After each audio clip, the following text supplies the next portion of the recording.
Hey, alright, welcome back. It's been a few days since I made a video, and I figured I'd bring you back my results from the range. Now, I started off with like only 10 rounds of Federal 223, 55 grain, and it went pretty quick.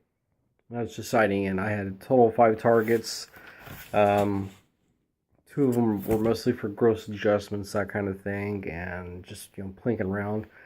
And so I brought my last 3 targets were probably my best results. The first one is my 100-yard ACSS 3X target. Now, if you notice on here, between here and here is 2 MOA. Now, what's with the goofy lines and homemade stuff? Well, because it's goofy lines and homemade stuff. It's paper. I measured it 1 inch by 1 inch, the whole thing. So MOA adjustments were easier. And I think there was only a 1 to 2 mile per hour wind. It was heading like south-southeast. It was like 9 degrees out. I was out there for 2 hours, but I had a good time. So very little wind to affect my shot accuracy and things like that. And I'm fairly well pleased. I mean, it's 2 MOA. I'm a perfectionist. I'd like to get, 1.5, 1. That'd be better. But plus, you got your flyer. But so this was my final shot, 100 yards away. I was in a sitting position, which I didn't really care for. I couldn't really get comfortable and into it. But I managed to get 2 MOA shot out of 3 round group, 100 yards, and not too bad.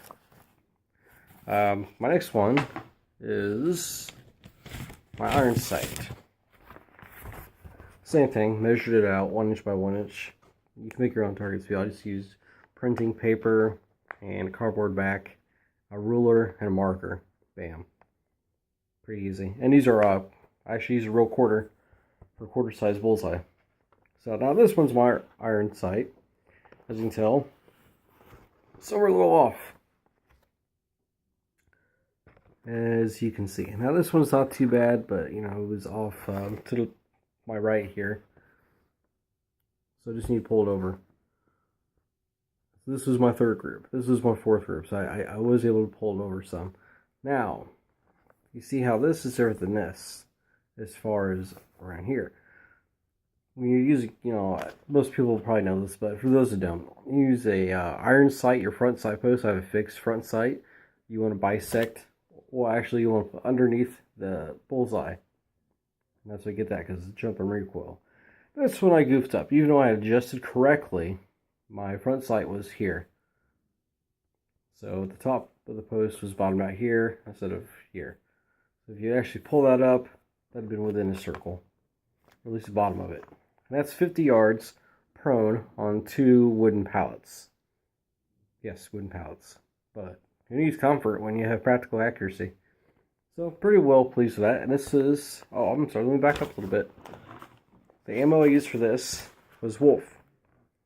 55 grain, 223. 2 MOA. The ammo I used for this, Tula. 223, 55 grain. 1 MOA. Either way you measure it. This is 1 MOA. And this is 1 MOA. Not bad. Now, I'm only using MP Sport 2. 109 twist. Carbine length gas system. Nothing special. But fairly accurate barrel, because I think the Armorite treatment they give it. More consistent, coating on the inside than chrome.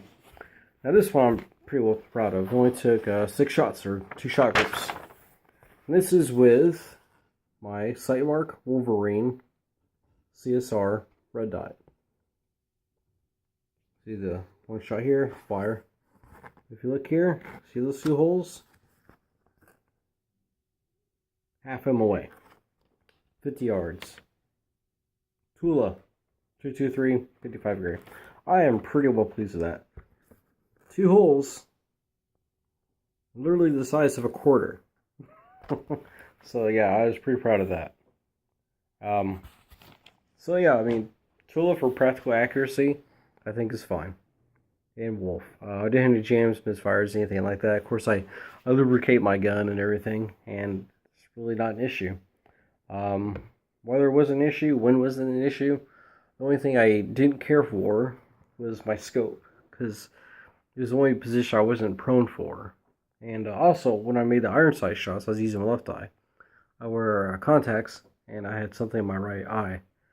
So, I'm ambidextrous anyways, so I shoot left and right-handed, but I'm left eye dominant. So that's another thing you gotta teach yourself. Don't shoot one-handed. Be as fairly equal in both as possible. But yeah, I couldn't really be more pleased with the results for the most part. Did pretty well. Had a 100-yard range of my sister's farm, and 50 yards to zero in the iron sights and red dot, and they're spectacular. Now with my red dot, I had about 3-inch holdover. When I was about 10 to 15 yards away, because the backstop, it's a wooden pallet set up with a post. And I just have a cardboard sheet on there, and just staple on targets as needed. It's great. Great backdrop. Open field behind it. So yeah, it went great. Again, with the steel ammo, not a big deal. If your rifle can't fire steel ammo, your rifle may suck. Sorry. But the biggest thing I ever did with it, just lubrication, man. Just extra, like 3 extra drops of lubrication.